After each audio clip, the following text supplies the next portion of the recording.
कहानी में आज बात करेंगे एक्ट्रेस और पॉलिटिशियन अर्चना गौतम की। अर्चना गौतम का जन्म हस्तिनापुर में जन्माष्टमी के दिन हुआ।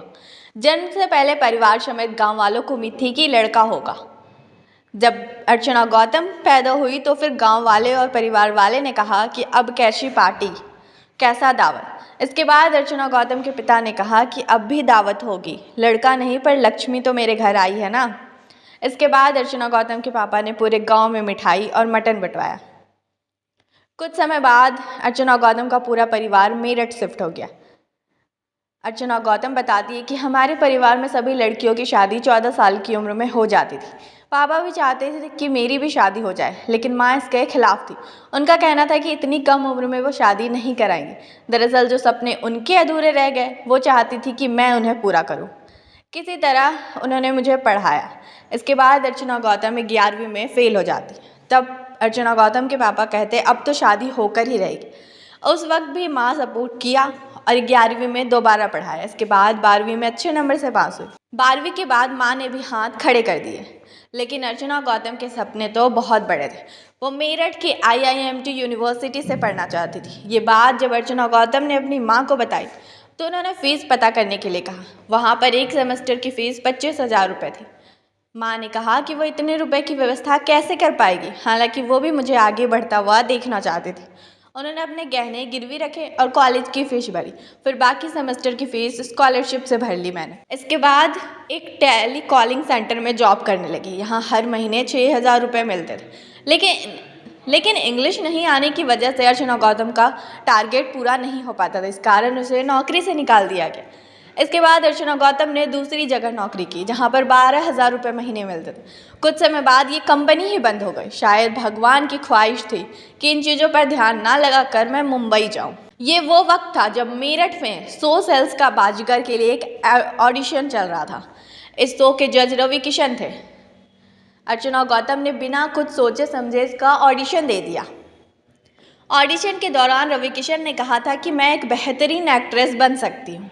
उनकी ये बात सुनकर अर्चना गौतम हैरान रह गई थी, क्योंकि उसने कभी भी सपने में भी एक्टर बनने के बारे में नहीं सोचा था। लगता था इतनी खूबसूरत तो नहीं हूँ कि एक्टर बन जाऊँ। हालांकि उनकी बातों ने बहुत हौसला दिया और लगा कि मैं कुछ बेहतर कर सकती हूँ। फिर मैं रियलिटी शो को बीच में छोड़ मुंबई आ गई।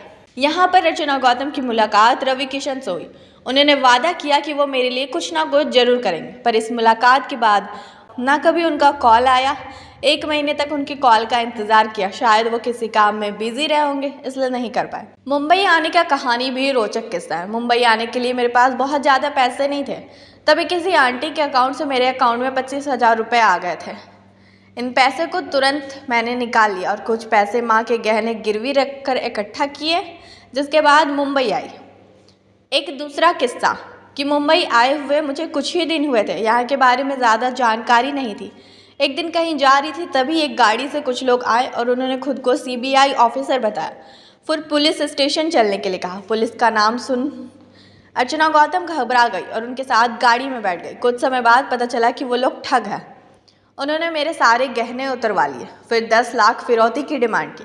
उस समय मेरे पास इतने पैसे नहीं थे, मुंबई में स्ट्रगल ही कर रही थी। फिर भी उन्हें सच बताया कि मेरे पास सिर्फ 2 लाख रुपए है। वो इतने में ही राजी हो गए। घर से उन पैसों को मंगवाने के लिए कहा। अर्चना गौतम ने भाई गुलशन को कॉल किया और 2 लाख लेकर एयरपोर्ट के पास आने के लिए कहा। भाई भी उस लोकेशन पर थोड़ी देर में पहुंच गया और ठग मुझे भी वहां पर ले गए। मैं गाड़ी में ही बैठी थी। फिर उनमें से एक आदमी पैसे लेने के लिए भाई के पास गया। तभी मैंने चिल्ला दिया, गुलशन उसे पैसे मत देना, वो ठग है। ये बात सुन गुलशन ने उस आदमी को पकड़ लिया और इधर मैं किसी तरह दूसरे ठगों से बचकर कार से बाहर निकल आई। इसके बाद गुलशन और मैं उस आदमी को पुलिस स्टेशन ले गए, जिसे गुलशन ने दबोच कर रखा था। पहले तो पुलिस वाले भी शिकायत दर्ज नहीं कर रहे थे, लेकिन बाद में उन्होंने की। मुंबई में काम के लिए काफ़ी स्ट्रगल करना पड़ रहा था। शुरुआत में अर्चना गौतम ने एक शो के लिए ऑडिशन दिया था और सिलेक्शन भी हो गया था। यहाँ पर 3 दिन का शूट था और इसके लिए 3500 रुपये मिले। इसके बाद काम की कमी हो गई। जब इंडस्ट्री में कदम रखा तो सबसे पहले इंग्लिश ना आने की वजह से बहुत सारी चीज़ें फेस करनी पड़ी। लोग अनपढ़ गंवार बोलते थे, कहते थे पहले जाओ इंग्लिश सीख कर आओ, फिर काम मिलेगा। कितने ऑफर्स इस कारण छीन गए। मुझे ये चीज़ बहुत बुरी लगती थी कि आप किसी लड़की या लड़के के टैलेंट को इंग्लिश आने पर जज करते हैं। बड़े डायरेक्टर और प्रोड्यूसर्स की फिल्मों के लिए भी ऑडिशन दिया, हालांकि सिलेक्शन नहीं हुआ। शायद मैं उस रोल के हिसाब से फिट नहीं थी, ज़्यादा फैशनेबल भी नहीं दिखती थी। इसके बाद साल 2014 में अर्चना गौतम मिस यूपी बनी। एक्टिंग करियर की बात करें तो फिल्म ग्रेट ग्रैंड मस्ती में नजर आई थी, जो 2016 में रिलीज हुई थी। फिल्म में स्क्रीन टाइम कम था। फिर फिल्म हसीना पारकर और बारात कंपनी में दिखी। इन दोनों फिल्मों में भी रोल छोटा था। इसके बाद हिंदी फिल्मों में काम नहीं मिलने पर थक हार कर चेन्नई चली गई, जहाँ कुछ तमिल फिल्मों में काम करने का मौका मिला। तमिल सिनेमा में काम कर ही रही थी कि तभी कोविड आ गया। वहाँ पर भी सब कुछ बंद हो गया, काम की कमी हो गई। लॉकडाउन लगने के बाद मैं वापस मुंबई आ गई थी। हर जगह से मैं हार गई थी, कुछ समझ में नहीं आ रहा था। एक दिन घर की बालकनी से कूदकर जान देने का ख्याल आया। मैं कूदने जा ही रही थी, तभी माँ आ गई। उन्होंने मुझे रोक लिया, फिर समझाते हुए कहा, मरने से हर परेशानी खत्म नहीं हो जाती, इससे लड़ो और आगे बढ़ो। माँ की इस बात से बहुत हौसला मिला और सभी बुरे ख्याल मैंने छोड़ दिए। इसके बाद अर्चना गौतम एक्टिंग करियर के बीच में ही राजनीति में आ गई। दरअसल हुआ कुछ यूँ कि किसी तमिल फिल्म की शूटिंग कर रही थी। उस दिन सेट पर पापा भी मौजूद थे। तभी पास के गांव से एक शख्स आए, जिन्हें देख लोग उन्हें विधायक जी कह रहे थे। मैंने भी पापा से कहा कि ये विधायक है और बड़े नामी नेता है। पापा मुझे देखे और कहा, तुम जानती हो कि विधायक की ताकत क्या होती है? फिर उन्होंने कहा कि ये विधायक नहीं, सरपंच है। विधायक के बारे में बताया कि तुम भी विधायक बन सकती है। उसके बाद पापा ने प्रियंका दीदी के ऑफिस मेल किया। हमारी मीटिंग फिक्स हुई। फिर मैं प्रियंका गांधी से मिली। प्रियंका गांधी को मैं बहुत पसंद आई। बेबाकी से बात करना उन्हें अच्छा लगा। कुछ मुलाकात के बाद उन्होंने 2022 उत्तर प्रदेश विधानसभा चुनाव के लिए हस्तिनापुर से टिकट दिया। हालांकि ये चुनाव हार गई, लेकिन जब मैं चुनाव में उतरी तो लोगों ने बहुत ट्रोल किया था। लोग कहते थे, बिकनी पहनने वाली क्या नेता बनेगी। इस पर मैंने लोगों से कहा था कि जो लोग एक्टर होते हैं वो नेता नहीं बन सकते। हेमा मालिनी, शनि देओल जैसे एक्टर भी तो राजनीति में सक्रिय है। मैं अभी राजनीति में बहुत ज़्यादा एक्टिव नहीं हूँ, लेकिन 10 साल के बाद मेरा पूरा फोकस इसी पर रहेगा।